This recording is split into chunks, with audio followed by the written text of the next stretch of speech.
Hi guys and welcome to the 2016 Belgian Grand Prix review. Now Belgium was round 13 of the 2016 Formula 1 Championship and is just finished with an amazing drive by race leader Nico Rosberg. Daniel Ricciardo finished in second place, but the biggest shout out has got to be for third place Lewis Hamilton. And JD, to kick this video off, we're Yes. going to actually award the driver of the day Yes. because, I With mean, that, I'll go and get it. I don't think people could watch this video and be thinking who they're going to give it to, because we know, and you probably know out there, and JT did mention it on his live video, it's the Yes. man who drove from last place. He couldn't manage the win, but he fought off from last place to Fantastic. third after all of the controversies and the red flags that came out during the race. So JT, please tell our fans the driver of the day for Belgium. We are very pleased to announce that the driver of the day for the Belgian Grand Prix is Lewis Hamilton. Yes, So well there you done. go, Lewis Hamilton. That's the second time you have won this award.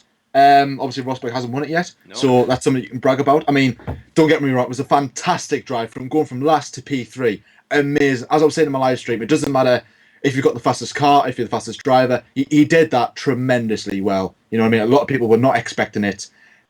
So Lewis Hamilton, this is going first class to your house. I just hope your dogs don't chew it up because this is a very prestigious award in Formula One. So now Lewis Hamilton is a two-time winner of the F1 Debatable Driver of the Day award. So It is. It's really good. And JT was busy doing the live stream, but he sent us a message via our Facebook page, Lewis Hamilton. He just said, "Thank you so much for giving me the F1 Debate Show Driver of the Day award twice. Obviously, I won it at my home race in Britain at Silverstone, the one that we were there. So we gave him first hand. Exactly. And obviously Belgium, I didn't get the win." But if anything, this is a better trophy I'm leaving with. I'm #blessed. And we have a hashtag. I will be putting the trophy away from Roscoe and Coco tonight, just in case they do chew it up or bite into it, because it is real metal and real gold and all that. Yes. And yeah, just another thing to brag about to Nico Rosberg. So I'll be going around his house in Germany tonight when I fly back. And I'll be going to Nico and Vivian. I'll be like, driver of the day twice. Have you won it? No. Riddle me this, guys. What's very, very close but never arrives? Nico Rosberg's driver of the day award. Anyway, guys, so let's just kick off with the review. So yeah, we've given the driver of the day award, third place to Lewis Hamilton. So the constructors leaders at the moment, Mercedes, obviously first and third. Let's start with them. Nico Rosberg drove a very stellar race, keeping out of trouble, keeping out of harm's way. To be honest, it was really the same as his first four, obviously at the start of the year. Just clean, crisp, great drive, smooth drive, no incidents by him. Car was great, everything was great. I mean, obviously the red flag wouldn't have played, the safety car and then the red flag wouldn't have played into his advantage, but he still just kept ahead, kept out of trouble really. I mean, you know, he never saw a car in front of him, apart from obviously the cars he was lapping. Very clean by Nico, you can't fault that at all. Now then, the second Mercedes driver, Lewis Hamilton, did the best race, obviously worthy of the Driver of the Day award.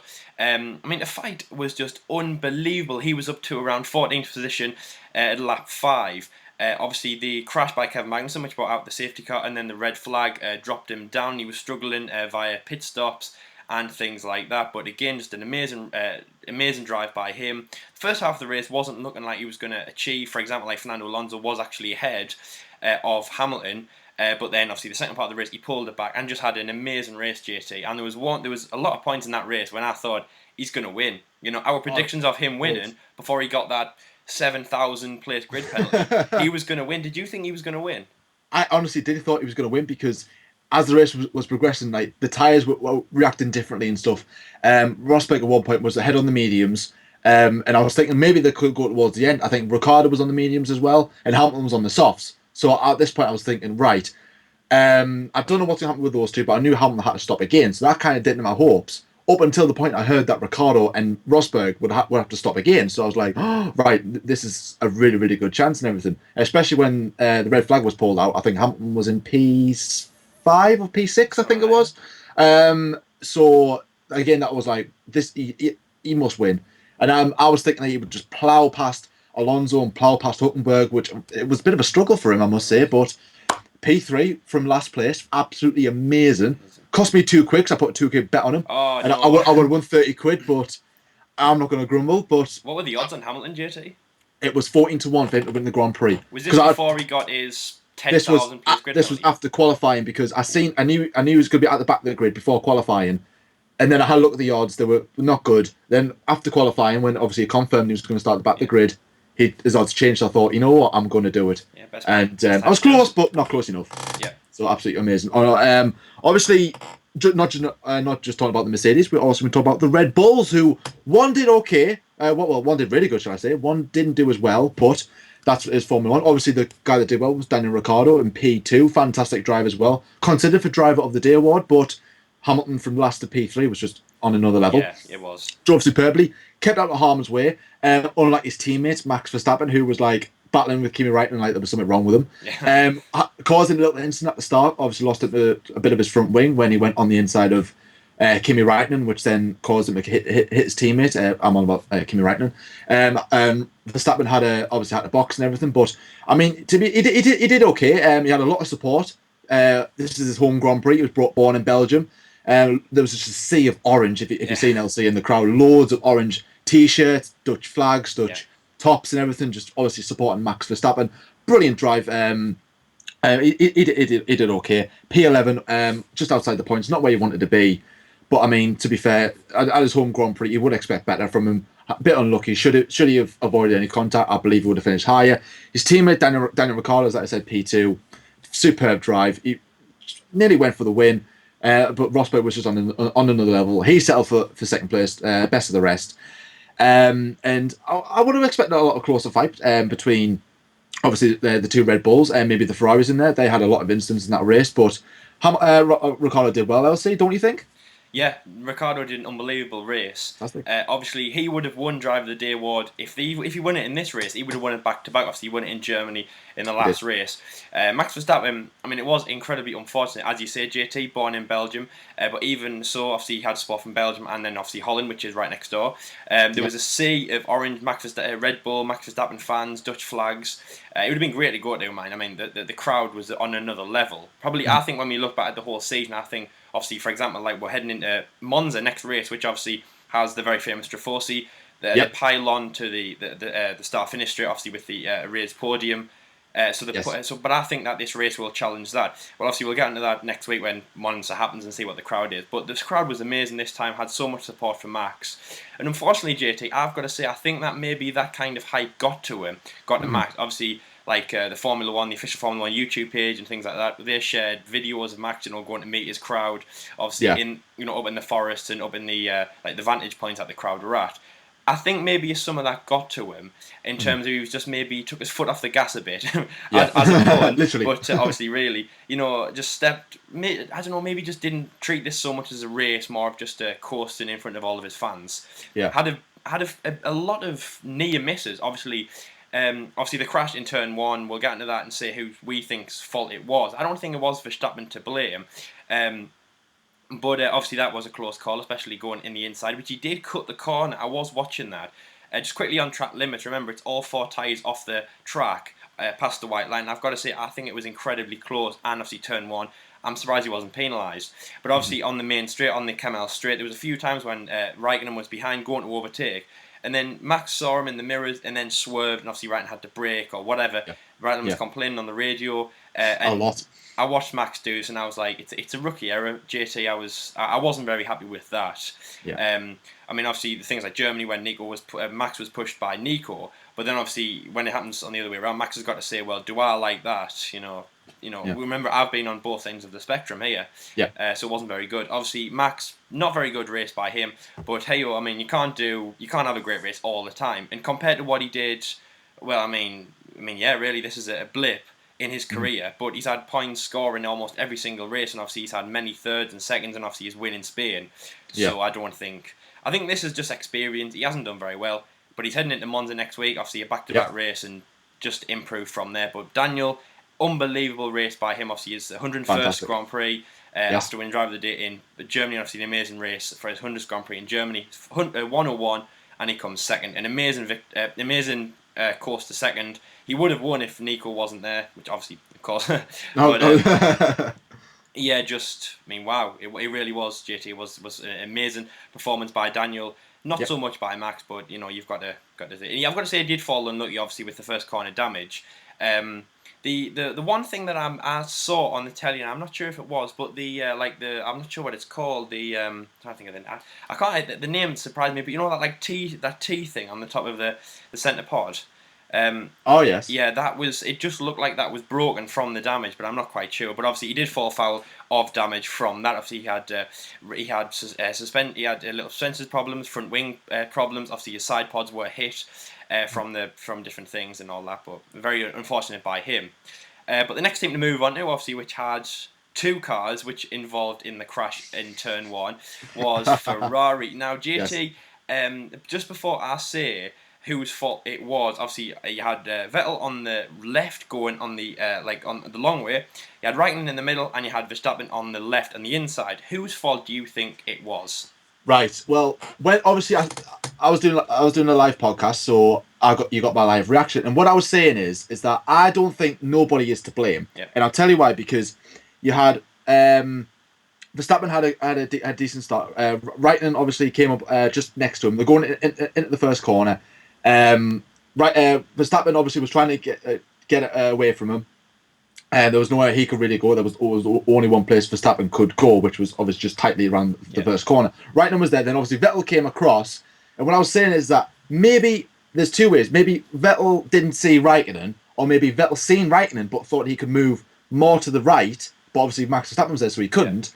And obviously just maybe misjudged it or something like that. Obviously hit him spun, caused Raikkonen to jump a bit more right. Obviously enabling the hit Verstappen there. Massive carnage into turn one there. Vettel spun, got some damage on his car, as did Raikkonen. Obviously, consequently, Max Verstappen as well. But for me, it was just a racing incident. Nothing was said. There was no reprimands. There was no time penalties. There was no grid penalties or anything like that. It was just a racing incident where someone was just maybe in the wrong place at the wrong time. Yeah. Stuff like that happens. We move on. Obviously, I love hearing the comments from Kimi Right. I would love to see that. I can't wait to see their interviews. Yeah. That'll be so entertaining to see from the pair of them. A lot of swearing in this Grand Prix, but from both Ferraris, I thought it was just absolute carnage of a Grand Prix from basically they're like dodgems basically. Yeah, exactly. So I mean, I'll say, what's your opinion? Do you think someone was to blame? I agree that it was a racing incident. I agree with you, JT, but I don't agree with you saying that there's no one's to blame. I think everyone was to blame. Okay, so you had Max Verstappen who went on the inside. Now this was a really bad move by him. As I say, he was really getting on the crisp of track limits. Probably maybe even 3 tyres were off because he definitely did. He was so close to that. Obviously, the first corner in La Source. Kimi Raikkonen went on the inside. Okay, so he was maybe lesser to blame. But then Sebastian Vettel came on the outside. Now I don't think he saw Verstappen. He either saw Verstappen or he probably just saw him and didn't care, or he just didn't see him. I'm thinking maybe it's the second one. Sorry, I'm thinking it's maybe the first one. Just Vettel tried to move to try and go around because obviously again he would have exceeded track limits if he ran wide. And yes, obviously as Vettel turned in, there was nowhere for Raikkonen to go, and either Raikkonen was pushed or he obviously overstayed because he didn't want to be hit by Seb into Max. And then obviously, but Seb came out worse but I do think that they're all to blame, but more so in that pie that that Seb's got the bigger piece. It's actually just showing it on the TV now. Seb, it does look like he is to blame really. He goes on the outside. And he just turns in, really, just a rapid turn in. So obviously, as you say, he goes into the corner now and just basically straight lines us straight away. That hits Raikkonen, then Raikkonen hits Verstappen. But obviously, as this all happens, and there's nowhere for Verstappen to go. So if anything, I think it's a chain reaction that way, and then back. Then that sends Vettel round. It's a racing incident, but Vettel's to blame. That's why he didn't go mental on the radio, because if he did, it's kind of like he's laughing at himself, really, because I do believe it was to blame. But as you say, JT, it was a racing incident. There was no penalties. There was nothing like that. Yeah. They all got away unscathed. I mean, obviously, they had to pit for repairs. Obviously, I'd say Kimi Raikkonen came out worse because, as you know, there was a fire underneath, like near the floor clearance. Yeah, there was. I'm not actually quite sure how that was caused. I think it was just a friction, because I think with him losing some part of his car, it actually lowered his car for a bit. Obviously, you seen the scrapes when he was going up Eau Rouge, and was onto the Camel Straight. That it was just loads of like sparks. So I think the friction was just too much, caused a bit of a fire when he stopped. Had obviously a long pit stop there, trying to put the extinguish the fire, which then obviously caused that. Because on the telly it said that Raikkonen had retired, and then he came out the pits again. So there was a little bit of a confusion there, but. You got away unscathed, unfine, so no problem whatsoever. So really interesting race for Ferrari. I would have thought for that. It was good by Raikkonen. Obviously, as we said in the preview, we were watching Raikkonen, obviously King of Spa, in the best position, obviously leading Sebastian Vettel in the World Championship, where he was, just a great performance by by both the Ferraris, obviously just taking into account what had happened on the first corner. But I've got to say, though, JT, just quickly, I Yeah. love the relationship between Seb and Kimi. I mean, come on, Seb, get some balls. You love Kimi. It's unbelievable. It's like, I mean, he hasn't said anything. We haven't watched the interviews, but as I say, we remember obviously China 16, when he was basically blaming Daniel for, you came in like a torpedo, blah blah blah. But even in his back of the mind, he knew, I don't want to upset Kimi because he's either going to hit us or he's going to fall out, and obviously then I'll go and cry. But he loves Kimi, and I imagine that he's going to be going ape at Max tonight in Red Bull, probably telling Christian Horner to get rid of Max. Probably. Oh. Get rid of Max and bring in Daniel again. I know that'll be the thing again. They'll be swapping back over next because after everything that's happened, it'd be like, what's going on at Red Bull and that type of thing. So, but just quickly though, before we move on to the next team, and obviously this is Red Bull, but it was to do with Ferrari. Obviously, when the red flag came out, as you know, Max Verstappen got out of the car. He went to Christian Horner and Red Bull Racing on the pit wall, and he was talking to him, and he sounded very kind of like anxious to get his point across. JT, obviously, he was talking over Christian. He was talking quite loudly and fast.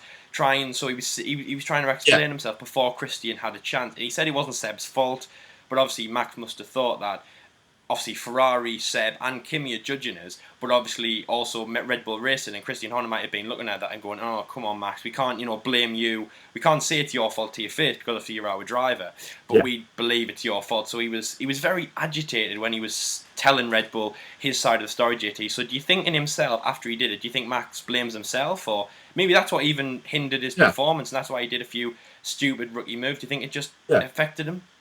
I mean, possibly because it'll be in his mind as to like what's going to happen after the race. Will I get reprimanded? Will this happen? Will that happen? And I think it might have caused a little bit of like you're playing on his mind for a bit. And obviously, whenever he'll be near Kimi or near Seb, he'll be like, "I remember what happened to turn one." I'm lose a little bit of confidence in a way. But yes, I overheard that interview it was like a conversation and stuff on the telly, and it was basically explained.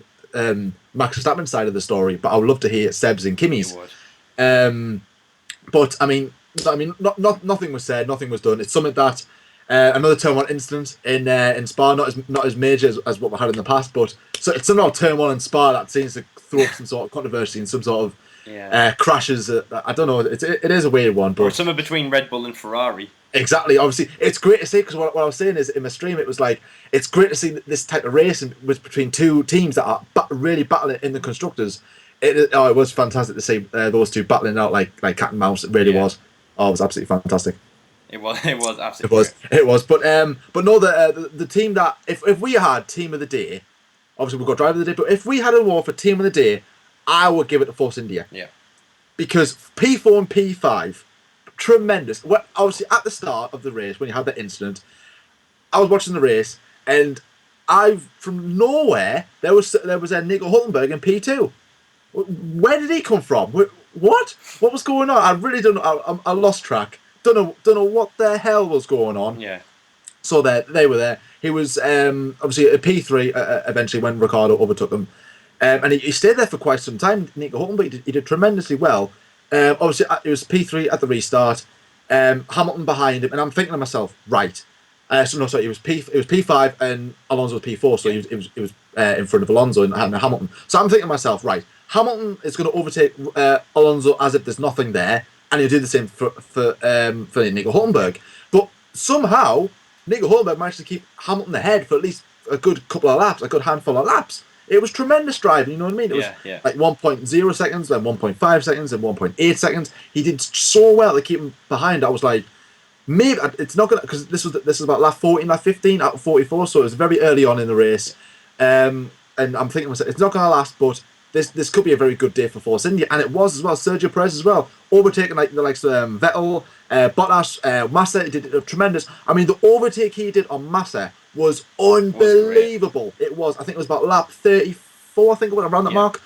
Obviously breaking at the end of the Camel Straight, winning that chicane, like neck and neck, tiny bit of contact, but what a move! What a move! I mean, Massa didn't really say anything on the radio. He got a huge standing ovation from the crowd, also from the commentators as well, and I would probably imagine from the team as well. What an overtake as well! Fantastic. That would probably get overtake of the day. Yeah. Hulkenberg, fantastic drive. Never been on the podium. A very good result. But now, this is what I've been saying for like ages. they have now overtaken Williams in the constructors. Well, that's great. That's what they need. Place. Wow. And this is exactly what I was saying, because when me and Elsie did our half-term report, that never got released, I was saying that Force India are the team, they're like that kid where his grades and his targets are not going to be as good, but he's producing really good work. Yeah. And Williams are that guy where he's not going to do anything spectacular, but you're expecting some good results, and he's just not delivering. Yeah. And it is poor from Williams overall, but 10 out of 10 for Force India this weekend. Very, very well done. That both their drivers would have been considered for driver of the day, but as like I said, if there was a team for the team of the day, it would be going to Force India. Yeah. Would you agree, LC? Do you think I would? They are so great. They are so great as a team. Obviously, just really making leaps and bounds. Obviously, Sergio Perez one drive of the day before, so Nico Hülkenberg hasn't, unfortunately, but he's definitely getting there. They're both getting there. Wow, just absolutely unbelievable performance by them. Obviously, Hülkenberg ahead of Perez also, which I think is great. That's what he needs. That's what Nico needs, because he's probably feeling in the car, in the team, just on the back foot. Really, he's behind. He's behind Perez in all ways, shapes and forms, and obviously the bigger thing, which is he hasn't won the Driver of the Day award. Obviously, very unlucky that he hasn't gotten to the podium. A podium, obviously, for Hülkenberg, that would be his maiden podium in Formula 1, which would obviously be really great for him. Real shame, but still, obviously, great points by them. Unbelievable. I think they've got to be incredibly happy with what they have done. Oh, wait, and definitely. Obviously heading into Italy, which again I think is a track that's suited Force India. Obviously they've done well there in the past. Yes, I'm so excited to see what Force India can do. Just great. I think I'm just so happy for Hülkenberg. Really, really happy. Obviously ahead of Sergio. So close to the podium. A great haul of points. Absolutely amazing. I'm so happy for Nico. If I could give about 10 Driver of the Days award, I'd give it to Nico. It's so great, JT. A lot of drivers could be considered for Driver of the Day. It was such a really good Grand Prix. Unlike the last one, which was so boring. It was great, JT. It was probably the best. It was probably one of the best of this season. Obviously, I think the best. I've got to say, I think the best. I think the best. I'd say. Well, I can't think of the best, but obviously, Spain was a great race. I'm trying to think now. Obviously, Canada was quite good. Germany, obviously Silverstone. Silverstone race that we went to, of course. We went there. That was the best race of the season. Everyone said it was a boring race. We were like, no, we were there. It was absolutely great. Now the next team to move on to is Williams, and obviously amazing by them, both in the points. Now let's start off with Felipe Massa, and let's go back to Saturday qualifying Q1, right. JT. Okay. First place by Massa. That came out of nowhere. That was the torpedo that came out of nowhere. Sebastian. that is a torpedo. That I think I've forgotten who it was, but obviously it was like normally Rosberg, Ricardo, Verstappen, Raikkonen, Vettel, blah, blah, blah, blah.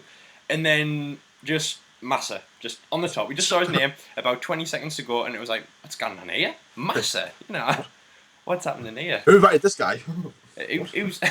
Who the hell is that? But it was. I mean, that was a great moment. Obviously, great race by, I'd say, the two of the Williams. Obviously, being a few overtakes. Obviously, McLaren doing some great overtakes on them. Maybe not as comfortable as they were. Obviously, maybe not as comfortable as they normally want to be. But still a strong performance by them. Obviously, Valtteri Bottas in 8th place. Felipe Massa in 10th place. Obviously, Felipe getting the last point. Just incredibly strong by both of them. Obviously, double points position. Obviously, they've been overtaken by Force India, which is a shame. But obviously, both of them in the points just is really great by them. JT Williams, obviously, it's both drivers in the points. Do you think they'll be happy with leaving like that?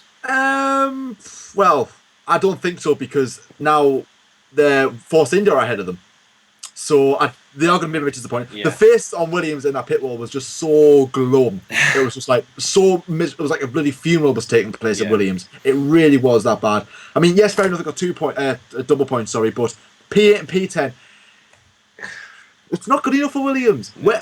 Where's this form gone from 2014 to 2015? Good form. In 3rd place both times that season. Very close to the win. Certain tracks you would expect Williams to do well. I would have thought, not Monza, sorry, Spa would have been a good track for them, because straight line speed, good corner, they've got a Mercedes engine, it suits their package. And it just hasn't worked for them whatsoever.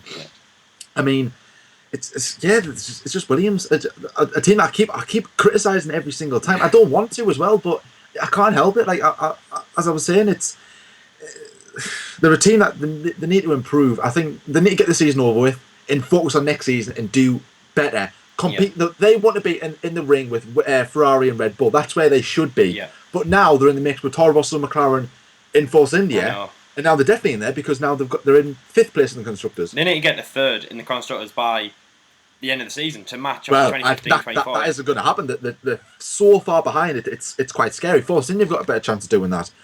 So, I've but got to say that is Williams also. Ferrari are on the back foot, so if anything, this is probably one of your best. This is probably one of your best exactly. chances, best opportunities. Exactly, you know what I mean. Like they've been challenged with Ferrari for the past couple of seasons. I mean, they beat them in 2014.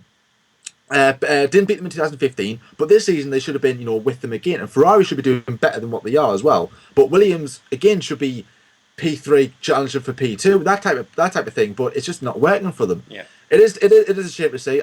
Obviously, I think the more focus on 2017, but let's just see how that pans out. Maybe when preseason comes, they might have a better package and maybe actually have a better chance of going higher and challenging for the constructors championship. So the next team we're going to move on to is a team that they didn't do much in the race, but I want to talk about one driver in particular because of the massive crash he had, which obviously was Yes. Kevin Magnussen, which I've heard he's okay, which is good to see because when I first seen it, I was talking on my stream and I looked up and I seen there was just debris everywhere and I was like, whoa, wait, probably going mad. What's going on here? And I seen K-Mag in the barriers and I'm thinking to myself, oh my god, he's went straight on from what's it called, Eau Rouge, and just went into the barriers. And I was like, oh my word, like what? I hope he's okay. And Yeah. he's moving about, had a bit of a limp on, but he got out the car, he was spot on. But when the action replay came on, went up Eau Rouge, got on the curb, and just obviously lost the rear, spun, hit the barriers. But the most scary thing was that the driver's headrest actually yeah. came off during the impact, and that was so scary to see. But luckily, he was okay. Obviously, it was a safety car, then a red flag to repair the damaged barriers, but he got away okay. And at one point, I was just saying that both Renaults were in the points. Magnussen was P7, Palmer in P8. And Palmer again, he was still in the points. He lost out unfortunately, and there was a moment in the race which made me laugh so much because the engineer came onto Palmer and he says, "All right, the front tires are getting too hot. You need to cool them down. You need to cool the front end down. They're getting way too hot." And Palmer came out in the room and he said, "What do you want me to do about it? I can't do it." He was proper ranting on the team. I was like, "Oh my word, that was so funny." Just an initial reaction. It's like, what's going on at Renault? You know what I mean? That just shows how frustrated this guy is. Yeah. And I think it's starting to show how much under pressure he's starting to be at now because we're coming to the latter stage of the season. He needs to start delivering results, and he just isn't. Yeah. And maybe that is a little bit of fatigue showing in Julian Palmer, thinking my seat is under pressure. There's not much I can do with the car I've got, so he needs to do more. And I believe the team told him that this race should have been a good weekend for him, and it hasn't. Still at score points, it's still yet to score points, and it's just going from bad to worse for Renault, isn't it, Elsie? It is. It's really bad. Just quickly on Julian, I think maybe he was under pressure and feeling a bit more more pressure from the team because obviously he was the only Renault in the race after obviously K-Mag's unbelievable crash. We are obviously safety is a massive thing in Formula One. What it is heard obviously he has an ankle injury, which obviously is a because obviously Monza is a back-to-back race. It's maybe not the best. Obviously, will he be in the car for next week? We'll have to see. We'll only find out around Wednesday, Thursday. Obviously, he'll be going to the FIA fitness as well to see if he can. A bit like Fernando Alonso after his crash in Australia, he'll be having tests to see if he can do it, and he can only be 101% before he's allowed in the car. Exactly. So obviously Julian was the only Renault in the race. Maybe he was feeling a bit under pressure from the team. Obviously, 15th position was just really bad for him. Falling back, but it just comes back to pace. That's what Renault haven't got. Julian might be a good driver, and I think he is. I think he's worthy of the seat next year. But 15th is just the pace of the car. So he was dropping back so much. And Renault, there's not much to say about them, but obviously, we're just glad Kevin Magnussen walked away from that crash. What I was going to say about the safety is that his helmet hit the head restraint, and it almost like that was the thing that made it come off. But obviously, not just solely that it was because of the impact. Obviously, he hit the barrier. His foot stayed on the throttle. He said his foot got jammed, and obviously that's why he hit it, and you could hear the through it. His foot stayed on the accelerator. But yeah, the head restraint obviously coming up and going a considerable distance, because I think it was the onboard. I think it was Esteban Gutierrez, and you could just see out the corner of your eye, and that was the head restraint. That was, you could see it. That's safety. That is something that they've got to look at. Maybe that's the bigger thing from that crash they've got to look at, which just isn't very good. Yeah, Renault just not doing very well. Haven't got the pace. Not good. Not very good. The last thing to do is to just wrap up this. Obviously, we're getting close to cutting off. I'm just going to give some honourable mentions. Obviously, as we know, Jenson Button collides with Pascal Wehrlein. They're both out. Esteban Ocon, the manor drive, obviously 16th position, 1 point from the back, which is Felipe Nasser. As I said, I actually said in the preview, if Esteban doesn't finish in last place, that's a good race for him. So yeah, it's very good. Yeah, he did very good for his debut. Beating Felipe, which is good. Fernando Alonso 7th. Now I've got to say, if the 3 drivers in contention for F1 Driver of the Day award, okay, obviously Lewis gets it, maybe Hulkenberg, and I'd say maybe Alonso. Alonso is just unbelievable. 7th place. You're the only McLaren in the race. It's Spa as well, JT. It's so long. It's not like a street circuit. It's not like Monaco or Baku where people would think they've got more of a chance. It's Spa. It's so long and demanding. In a 7th place by Fernando, JT. I mean, come on. Just how amazing is that? That is tremendous for me, because I was writing McLaren off from the start, and I said in the preview, this is a track that isn't going to suit McLaren. It's full of high speed straight, it's full of tight corners and stuff. It isn't going to be a one for McLaren. And also, as I said, Elsie, it's a long track. You've got to go the distance. Yeah. And Honda isn't used for that. You know what I mean? As we've seen in Q1, Alonso obviously engine problem. Button did well in P9. He even said that was better than his pole lap in 2012. Yeah. I mean, I'm going myself, don't lie. That is a complete lie, Jensen. You know it is, but that just proves how good it felt, and how far back they knew McLaren would be this weekend, and they did well. The pair of them, they really did. Obviously, one in qualifying did well. Unfortunately, Jensen retired. I was really confused as to why, because I didn't say anything, I didn't hear anything. Pascal went into the back. He went in the back of him. Obviously, lifted in the air, landed. And he said that something broke on the car. Obviously, Wehrlein again something broke on his car. But then I was thinking to myself, right, you've got the likes of Vettel, Raikkonen, Verstappen, Hamilton right behind him. He's not going to stand a chance of scoring points. No. And he was under threat on the likes of Williams and Force India as well. But he managed to stay ahead, and he did absolutely fantastic. A fantastic drive. Amazing. Finally scored some points as well. That's the 4th time he scored points this season as well. So on a bit of a rise, doing well. Bring it home for my team. Very, very good, Fernando Alonso. Very well driven indeed. Let's hope he can continue this good form into the next weekend. It was absolutely great. Heading into Monza, I'll just give you the result of the race today. So obviously, Nico Rosberg 1st place, Daniel Ricciardo on the Red Bull 2nd place. Yes. 3rd place is an amazing drive from 22nd Lewis Hamilton. 4th place, Nico Hulkenberg. 5th place, Sergio Perez. 7th place, Sebastian Vettel. 7th place is Fernando Alonso. Absolutely terrible from him. Terrible, very good from him, I meant to say, because I was thinking about his qualifying. Obviously, again started from the back, like Lewis Hamilton. I forgot, he said something incredibly funny in the interview yesterday. I'll try. What did he say? Oh, that was it. That was it, because he was talking to I think it was Rachel Brooks from Sky Sports F1, and he was saying that Lewis was going to be behind Fernando, and then he said something like, it's something like, at least I'm in front of the Mercedes for once. And I can't remember. I think that was about it, but it was very funny. 8th place Valtteri Bottas, 9th place Kimi Räikkönen, 10th Massa, 11th place Max Verstappen, bad race from him. 12th place Esteban Gutierrez, 3rd place Romain Grosjean, 4th Daniel Kvyat, 15th Jolyon Palmer, 16th Esteban Ocon, and last place in 17th was Felipe Nasser. And we have 5 retirees of Kevin Magnussen, Marcus Ericsson, Carlos Sainz, Jenson Button, and Pascal Wehrlein. So that was the result of the 2016 Belgian Grand Prix.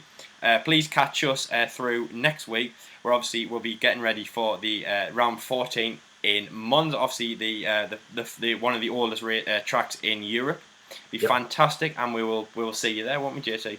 We will indeed. I cannot wait for that Grand Prix as well. I love the Italian Grand Prix. It's also the last race of the European season, I believe. So it is, and also it's the last event in Monaco, because next year we go to Imola. Well, apparently we're going to Imola, but we'll only find out till next season. We'll never know. I'm not sure. I mean, obviously, as we know, Monza is in trouble with financial problems and stuff like that. But I hope it's not Imola. We don't like Imola. And we've said that many times. I don't like Imola. It has to be at Monza. Has to be. So thank you very much for watching this review, guys, and we will see you in the next one. Bye, guys. See you later, guys. Take care.